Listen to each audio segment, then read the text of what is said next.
আসসালামু আলাইকুম। আমার নতুন ভিডিওতে সকলকে স্বাগত জানাচ্ছি। আমি মোহাম্মদ জাহাঙ্গীর হোসেন। এটা হচ্ছে আমাদের ফসলের মাঠ। আপনারা আমার এই ভিডিওতে আমাদের গ্রামের সমস্ত কিছু দেখতে পারবেন। এটা হচ্ছে আমাদের ফসলের মাঠ।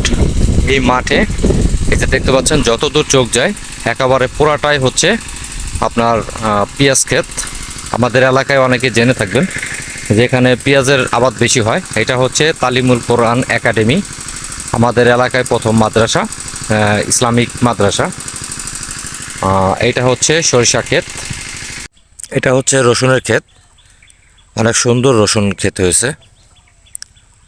আর এই পাশে হচ্ছে পেঁয়াজের ক্ষেত।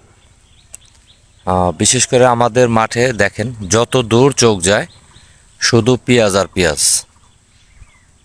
আমাদের ফরিদপুর অঞ্চলে পেঁয়াজের চাষ হয় প্রচুর ব্যাপকভাবে।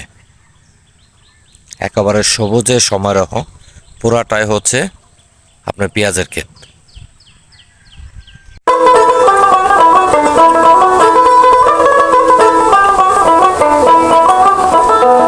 একটা জিনিস চোখে পড়েছে যে আমাদের এলাকায় দীর্ঘ বছর পর আলুর চাষ হয়েছে। এইটা হচ্ছে আলু ক্ষেত। অনেক বছর পর দেখা মিলল একটা কাকতারোয়ার সাথে। লাউ খেতে কাকতারোয়া, দেখেন কত সুন্দর সিম।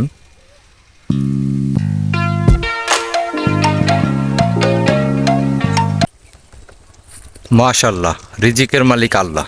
দেখেন এই ছোট ছোট আম গাছগুলোতে প্রচুর পরিমাণে মুকুল এসেছে। দেখেন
আমাদের মহল্লার ছোট্ট একটা মসজিদ, জাহাপুর মধ্যপাড়া জামে মসজিদ।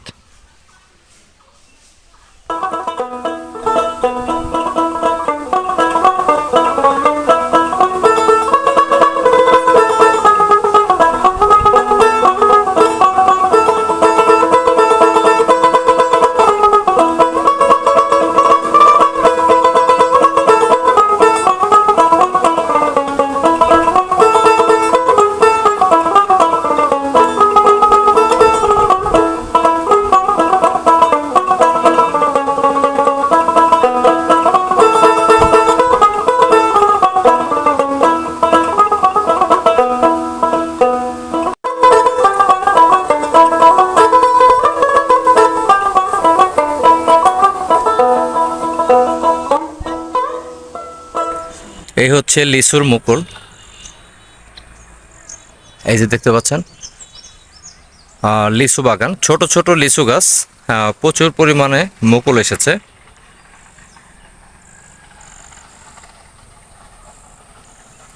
আমাদের এলাকা জুড়ে প্রচুর পরিমাণে লিচু বাগান আছে। একটা জিনিস দেখেন, কাঁঠাল গাছের গোড়ার অংশ। এই যে দেখেন ছোট ছোট কাঁঠাল ধরেছে, প্রচুর কাঁঠাল ধরেছে দেখেন।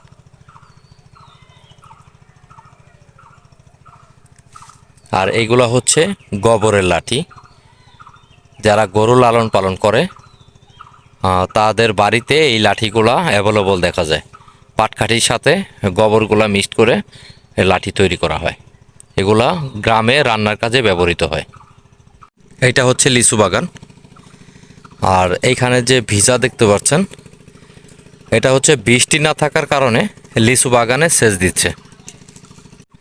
কুমার নদীর পাড়েও পেঁয়াজের চাষ করেছে। এটা হচ্ছে পেঁয়াজ ক্ষেত। আর এই পাশে যেটা ঘাসগুলো দেখতে পাচ্ছেন অনেক বড় বড়, এটা হচ্ছে লাগানো ঘাস। এই ঘাসগুলো কেটে গরুকে খাওয়ানো হয়। বন্ধুরা, এটা হচ্ছে আমাদের গ্রামের কুমার নদী। এই নদীটা ফরিদপুর শহর থেকে বোয়ালমারী হয়ে মধুমতি নদীর সাথে মিশেছে। দেখেন একেবারেই পানি কমে গেছে, অল্প একটু পানি আছে, মাঝখানে দুইটা নৌকা আছে। আর এই যেখানে বাঁশগুলা গাড়া দেখতে পাচ্ছেন, এটার এই পাশে এখানে হচ্ছে ভেসালের যে জালটা আছিল, এই জালগুলা বাঁধা হতো, কিন্তু এখন শুকনো মৌসুম, যে কারণে নদীতে পানি নেই। এইটা হচ্ছে পার, দেখেন কত নিচেই চলে গেছে পানি, একেবারে শুকনো হয়ে গেছে, সামান্য একটু পানি আছে। এই যে নিচের যে গাছগুলো দেখতে পাচ্ছেন, এগুলো হচ্ছে হাগরা গাছ।